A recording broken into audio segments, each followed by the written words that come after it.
Dr. Marcus Chen rolled out of his bunk, heart pounding. Red emergency lights bathed the corridors of threshold 7 inches crimson as he pulled on his boots. Outside his window, he could see colonists running toward the eastern perimeter. All personnel, this is Administrator Knox. The intercom crackled. We have an unidentified creature in Sector 7. Military personnel report to Armory. Civilians stay inside. Marcus grabbed his medical kit anyway. 30 years of being a xenobiologist had taught him one thing. When something unknown appeared, someone usually needed a doctor. The volcanic highlands stretched beyond the colony walls, black rock still steaming from last week's eruption. Marcus joined the crowd gathering at the eastern gate, pushing through until he could see what had everyone terrified. A dragon lay among the rocks. There was no other word for it. The creature was massive, easily 20 meters from snout to tail. Its scales shimmered like heated metal, colors shifting between copper and gold in the morning light. 2 enormous wings spread across the ground, one bent at an unnatural angle. Burns scarred its body, and a strange silver collar encircled its thick neck. We need to kill it, Security Chief Morrison said, raising his plasma rifle, before it wakes up and attacks the colony. Wait. Marcus stepped forward. Look at it. It's injured, not aggressive. It's a monster, Chen. We don't even have it in the database. Marcus studied the creature through his binoculars. The wing was definitely broken. Membrane torn. The burns looked like weapon fire. This thing hadn't crashed here by accident. It had been running from something. Give me 1 hour, Marcus said. If I can't stabilize it, do what you want. Administrator Knox, a tired woman with gray hair, considered this. 30 minutes, Doctor. And take a security team. Marcus approached slowly, medical kit in hand. 2 armed guards flanked him, weapons ready. The dragon's eye opened when he was 10 meters away. It was the size of Marcus's head, burning with golden light that seemed almost intelligent. The creature rumbled, a sound so deep Marcus felt it in his chest. His translator crackled, catching fragments. Danger. Away. Not safe. I'm a doctor, Marcus said simply, holding up his hands. I want to help. The dragon watched him with that impossibly intelligent gaze. Then, slowly, it laid its head back down. Permission. Marcus got to work. The wing was worse up close. The bone structure was similar to Terran pterosaurs but far more complex. The fracture was clean at least, but the membrane had multiple tiers. He pulled out his portable scanner, designed for livestock but adaptable. Fascinating, he muttered, studying the readings. Your bone density is incredible. Cellular structure, unlike anything I've seen. The dragon made another sound, softer this time. Almost amused, Marcus worked for 20 minutes, setting the bone with a portable brace meant for farm animals. The dragon barely flinched, though the procedure had to hurt. He applied synthetic tissue grafts to the wing membrane, watching as the medical gel began encouraging cellular regeneration. You're not from around here, are you? Marcus asked as he worked. That collar. Someone put that on you. Were you someone's pet? The dragon's rumble sounded distinctly negative. Marcus noticed scorch marks around the collar. Did you try to remove it? Here, let me check for damage. As he examined the collar, symbols flickered across its surface. They looked almost like writing, but his scanner couldn't translate them.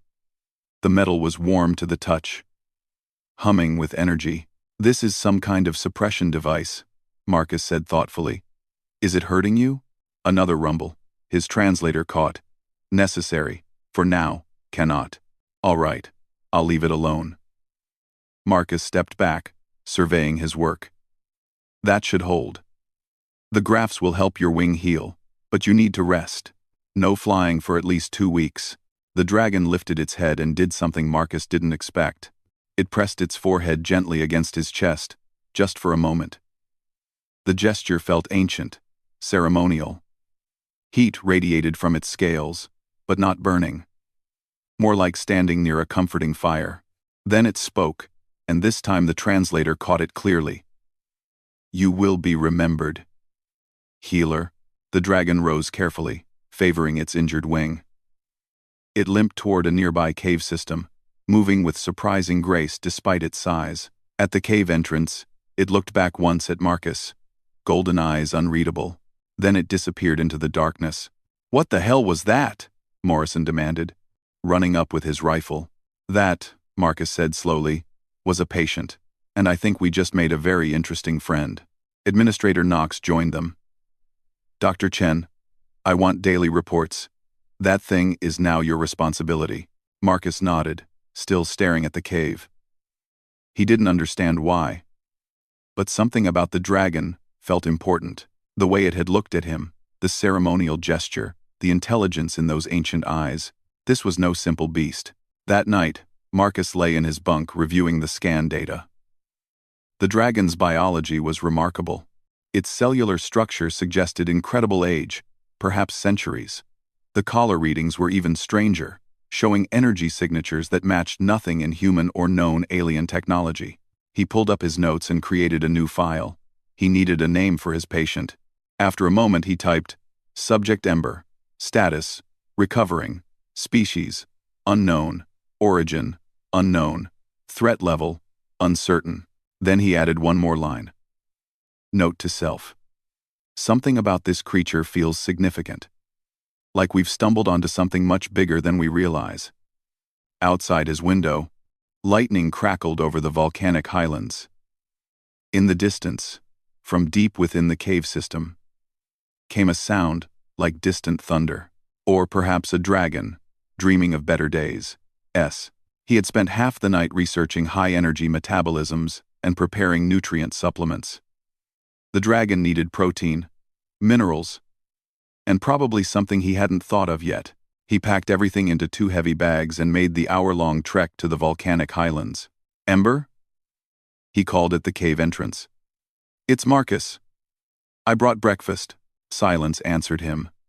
Then, from deep within the darkness, that familiar rumbling sound. Not threatening, more like acknowledgement. Marcus activated his headlamp and walked inside. The cave opened into a massive chamber, walls glittering with mineral deposits. Heat rose from cracks in the floor where magma flowed far below, and there, coiled in the center like a sleeping cat, was the dragon. Ember's golden eyes opened as Marcus approached. "Good morning," Marcus said cheerfully. "How's the wing?" The dragon extended the injured wing slightly. The grafts were holding, and the swelling had gone down. Marcus nodded with satisfaction. "Excellent. Now, I wasn't sure what you eat, so I brought options." He unpacked the bags. Synthetic protein blocks, mineral supplements, and some dried meat from our livestock. "Take your pick." Ember sniffed each item carefully. Then, to Marcus's surprise, the dragon spoke. The words came out as deep rumbles, but his translator caught them clearly this time. "You return. Why?" "Because you're my patient," Marcus said simply. "And patients need follow-up care. Most would fear me. Most haven't spent 30 years studying xenobiology. You're fascinating, Ember. I've never seen anything like you in the galactic database." The dragon made a sound that might have been amusement. "Ember, you named me? Hope you don't mind. Seemed appropriate with those glowing scales of yours." Ember was quiet for a moment. Then, "I had another name once. A great name. But Ember will do. For now."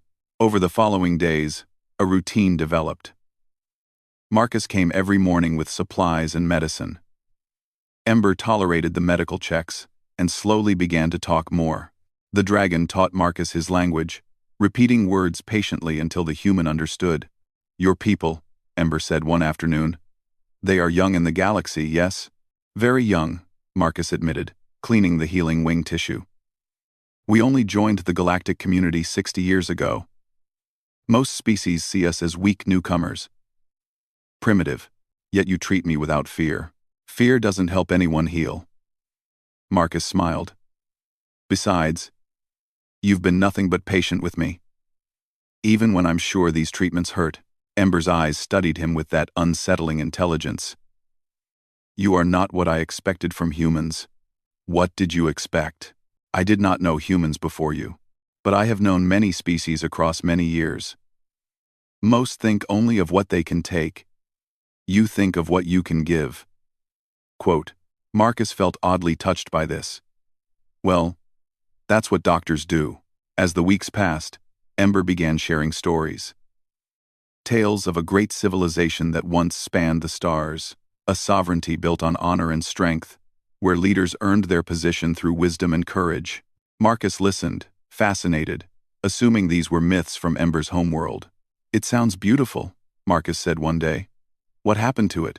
Ember's voice turned dark. Betrayal.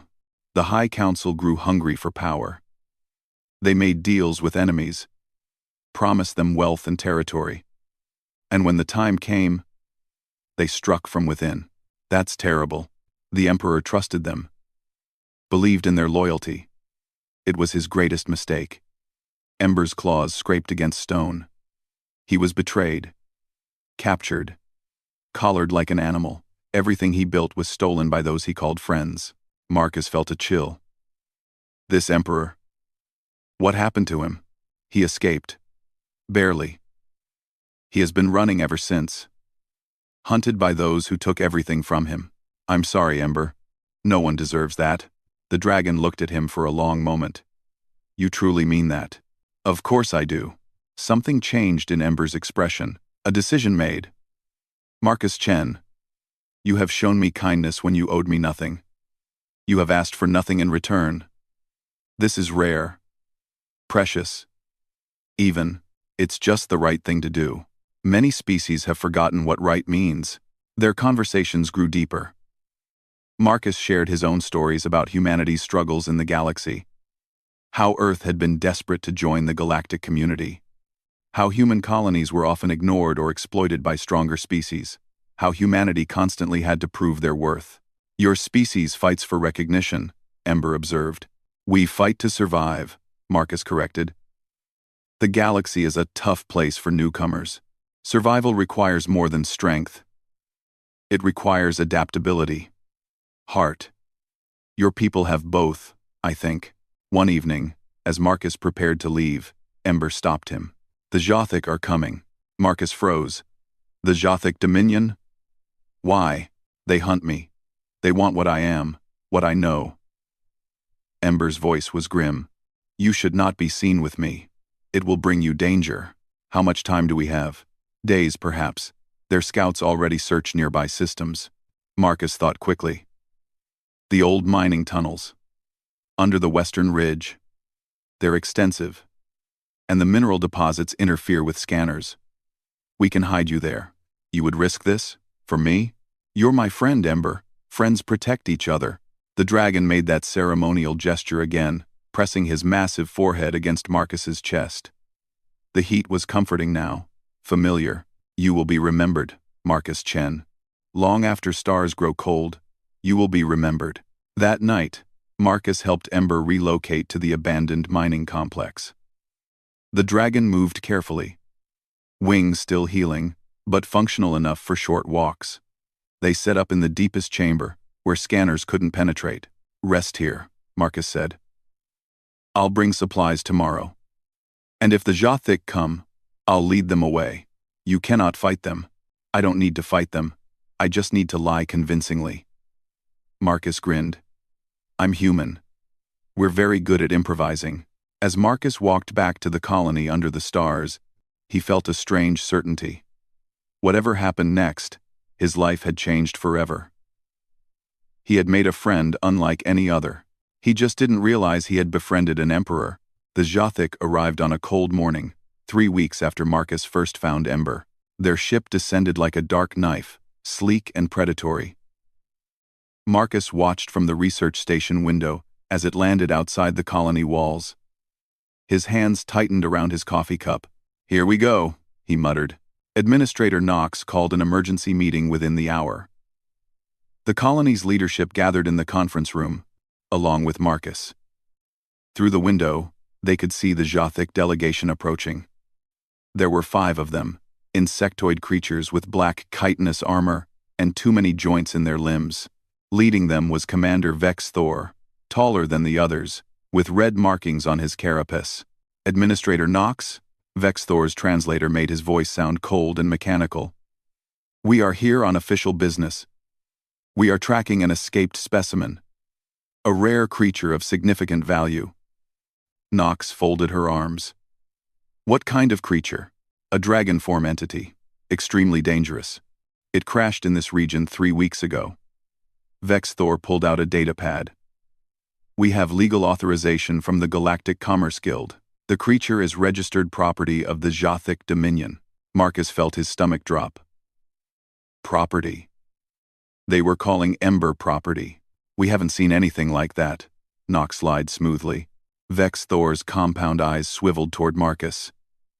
And yet, our sensors detected medical treatment being administered in the Highlands. Xenobiological procedures. Dr. Chen, I believe? Marcus kept his face neutral. I treat injured animals sometimes. Part of my research. Then you won't mind showing us your recent medical logs. Actually, I do mind. Patient confidentiality. Vex Thor clicked his mandibles, a sound like laughter. Animals have no confidentiality rights, Doctor. Now, we can do this cooperatively. Or we can invoke our legal authority and search the entire colony. Knox looked at Marcus, her expression conflicted. The colony couldn't afford trouble with the Jothic Dominion. They controlled too many trade routes, had too much military power. Marcus, she said quietly. If you know where this creature is, you need to tell them. No, Marcus said firmly. That dragon is a living being, not property. I won't hand over a patient to people who collared it like a slave. Vex Thor's translator crackled with interest. So you do know where it is? Excellent. Dr. Chen, you are hereby ordered to surrender the creature immediately, or face charges of harboring stolen property. On what authority? Vex Thor displayed his datapad. The legal documents looked legitimate, stamped with official galactic seals. Knox read them and sighed. Marcus, I'm sorry. The law is on their side. You have to cooperate. Marcus stood up. Then the law is wrong. He walked out of the conference room, Vex Thor and his soldiers following. They marched through the colony toward the western ridge. Colonists watching nervously, Marcus led them to the old mining tunnels, his mind racing for a plan. There wasn't one. He had run out of options. At the tunnel entrance, Marcus stopped. He's down there. But I'm asking you, please, don't hurt him. He's done nothing wrong. We will retrieve our property as we see fit, Vex Thor said coldly. They descended into darkness, lights cutting through the gloom. Marcus's heart pounded. He had to warn Ember somehow, give him a chance to escape, but it was too late. They found Ember in the deepest chamber, resting by the magma vents. The dragon's eyes opened as light swept across him. He stood slowly, majestically, even with the healing wing. There you are, Vex Thor said with satisfaction. 3 months we've been hunting you. The council will be very pleased. Ember's voice rumbled through the chamber. Leave this place, Jothic. You have no power here. On the contrary. Vex Thor raised a device. We have every power. He activated it. The collar around Ember's neck blazed with light. The dragon roared in pain, collapsing to his knees. Electricity crackled across his scales. Stop it. Marcus ran forward. You're killing him. We're reminding it of its place, Vex Thor said. But then something changed. The collar began sparking erratically. What? That's impossible. The medical scans. Marcus realized what was happening. His scanner, when he had examined the collar weeks ago, must have damaged its circuits. The device was malfunctioning. Ember's roar changed, deepened. Power surged through the chamber like a shockwave. For just a moment, the collar's suppression failed completely. The dragon's form blazed with golden light. He grew larger, more radiant. His presence filled the entire chamber like a physical force. Marcus felt it pressing against his mind, ancient, powerful, imperial. This was no ordinary creature. This was something far greater. The Jothic soldiers fell to their knees, their bodies responding to an authority older than their empire. Impossible, Vexthor whispered. The Emperor, the lost Emperor, across the galaxy, on 100 hidden worlds.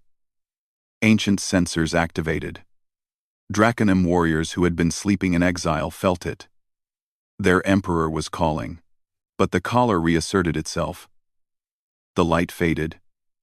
Ember collapsed, the suppression device smoking and sparking around his neck.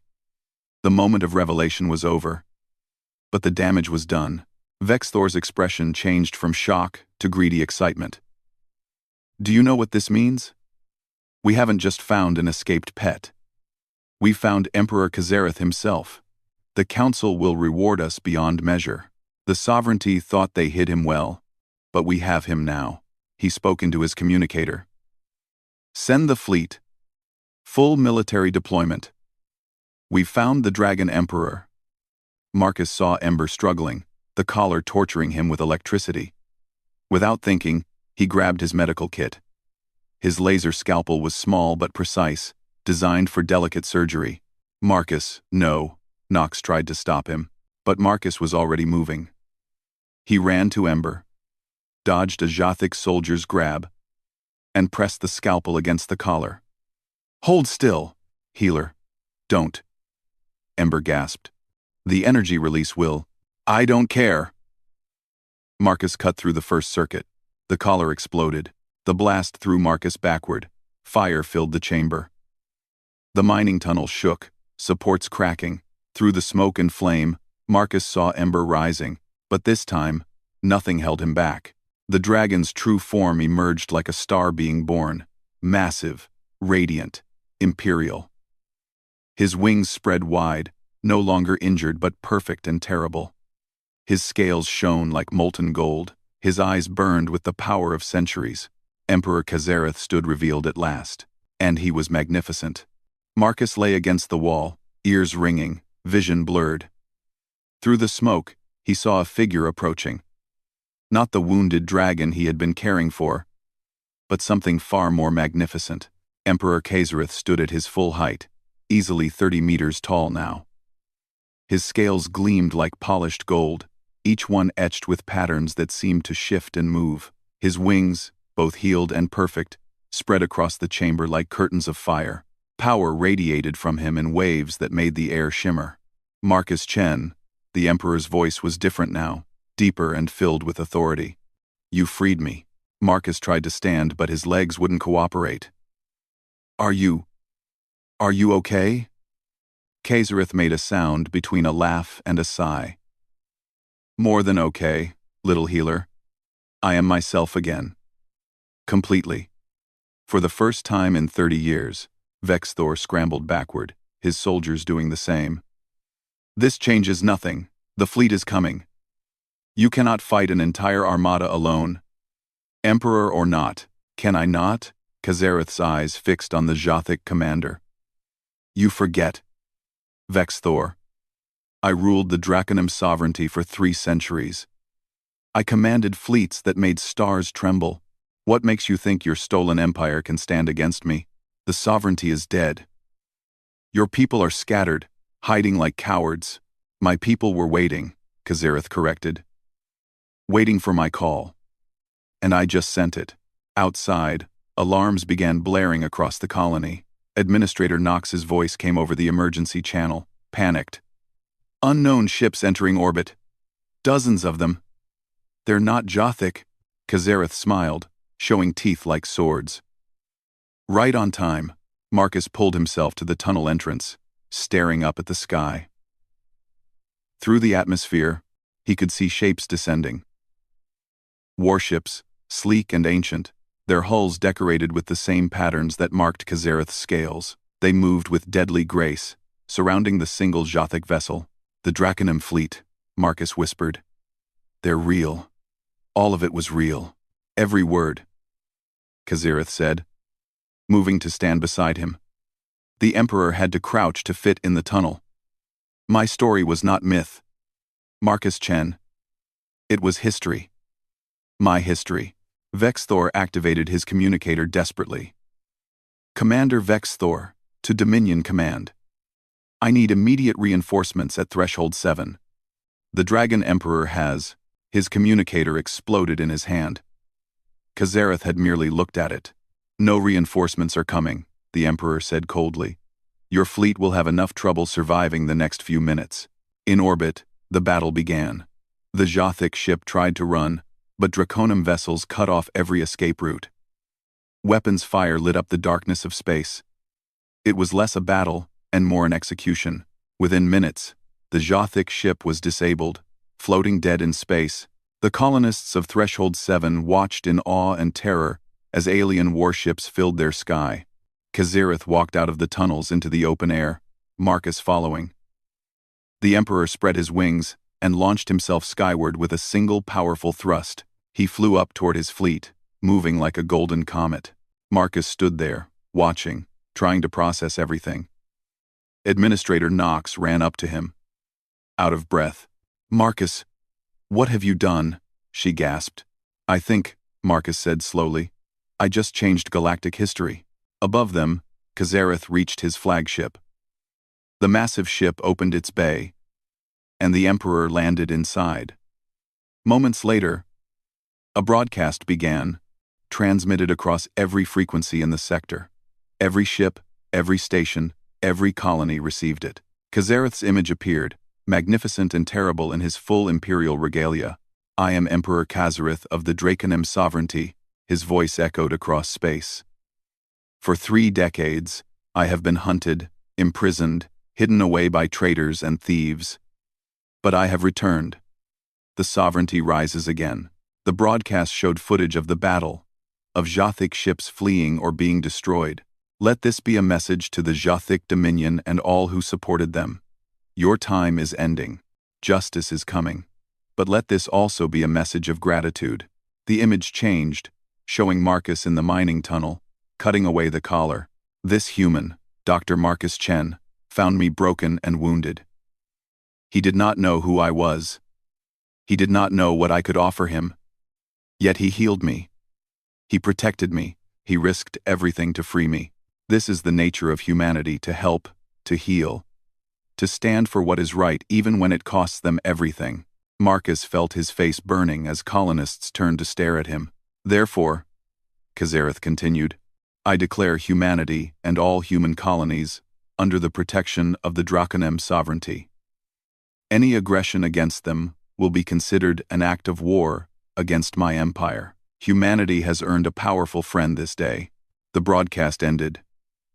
Silence fell across Threshold 7. Then Administrator Knox started laughing. It was a slightly hysterical sound. Do you understand what just happened? We're nobody. A frontier colony that most of the galaxy ignores. And you just made us allies of a resurrected empire. I just removed a collar, Marcus said weakly. A Draconim shuttle descended, landing near them. The bay door opened, and Kazareth emerged in a smaller form, only slightly larger than Marcus. The Emperor approached, and every colonist bowed instinctively. Kazareth ignored them, walking straight to Marcus. Wingmender, he said, using the formal title. Where? Marcus asked. Everywhere. I am reclaiming my empire, and I need someone I trust by my side. Someone who sees people, not power, someone who chose kindness when cruelty would have been easier. Kazareth extended his clawed hand. Be my ambassador. Bridge the gap between your people and mine. Help me build something better than what was lost.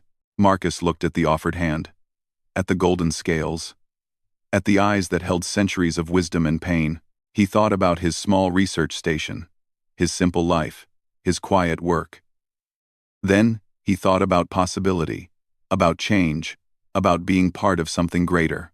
I'm just a doctor, Marcus said. You are the wingmender, Kazareth corrected, the human who saved an emperor. That makes you far more than just a doctor. Marcus took his hand. All right, he said. Let's build something amazing. 6 months later, Marcus stood on the observation deck of the Imperial Dreadnought Sovereign's Pride, watching a planet he barely recognized. Earth hung in the viewport, blue and beautiful and absolutely surrounded by diplomatic vessels. Ships from a dozen species crowded the orbital space, all waiting for an audience with humanity's newest representatives. Nervous? Kazareth asked, appearing beside him in his smaller form. Terrified, Marcus admitted. 6 months ago, I was treating sick livestock on a frontier colony. Now I'm negotiating trade agreements between civilizations. You negotiated my surrender once, when you convinced me to let you heal my wing, Kazareth said with amusement. This is not so different. Marcus laughed. That was easier. You were unconscious for most of it. The past 6 months had been extraordinary.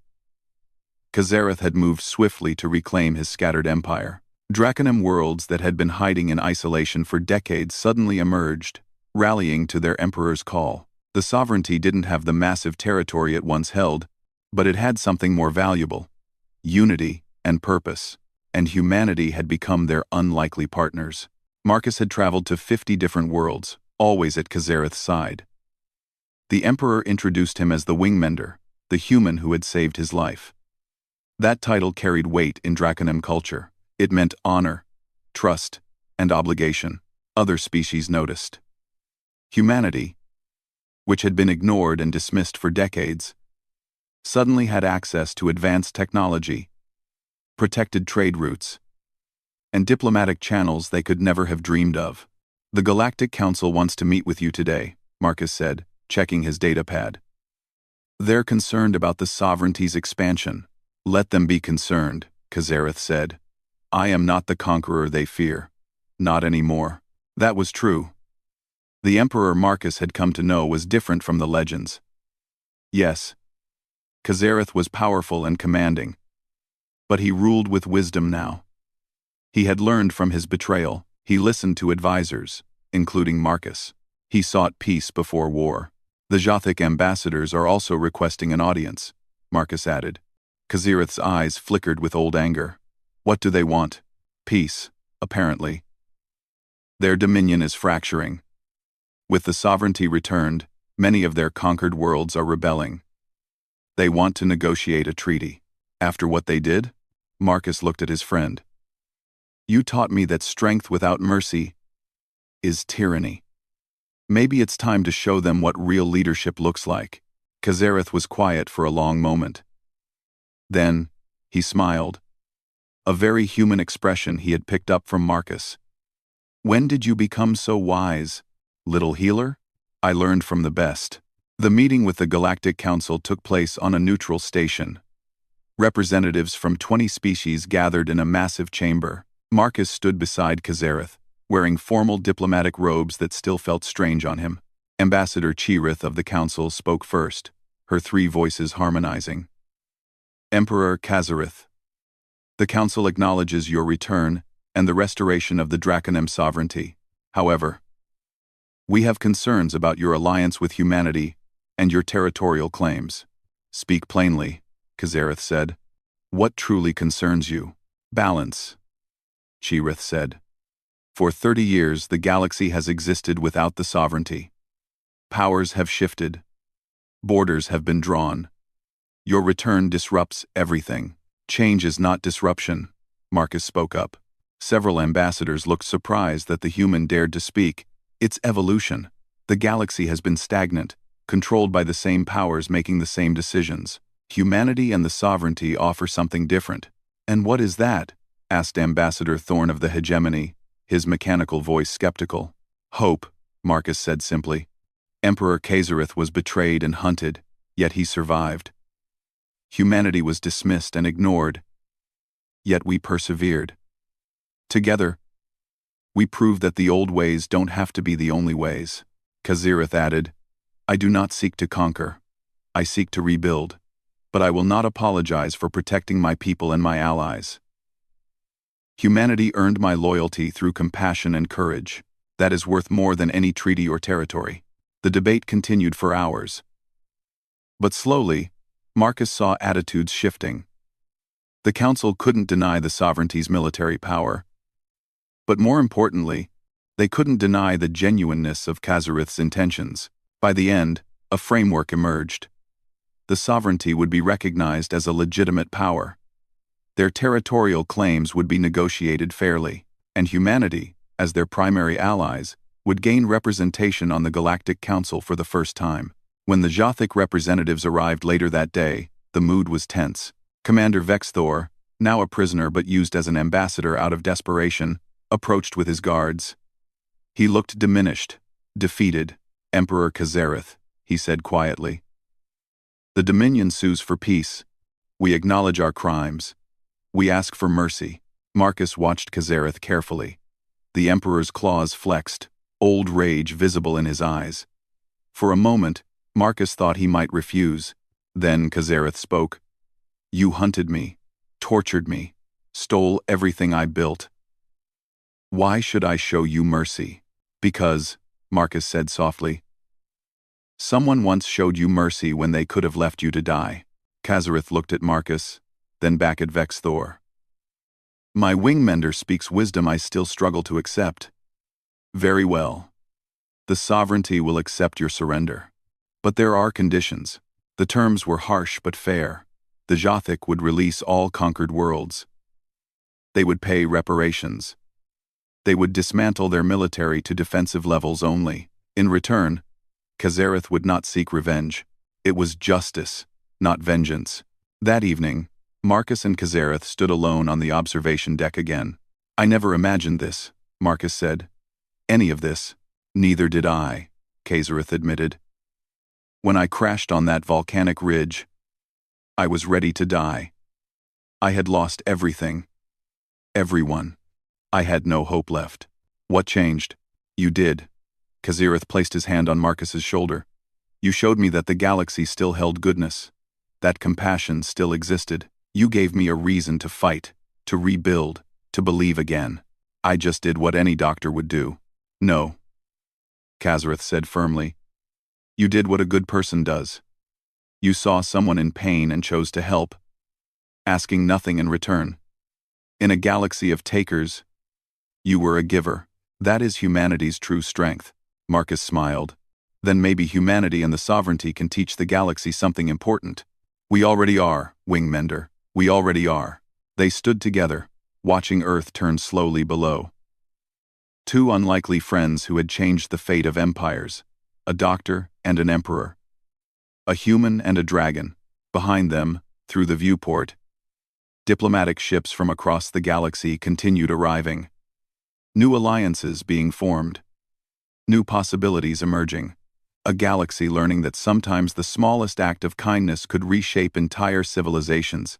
Marcus had healed a dragon's wing, not knowing he was saving an emperor, but in doing so, he had done something even greater. He had reminded the galaxy what it meant to be truly human. The end.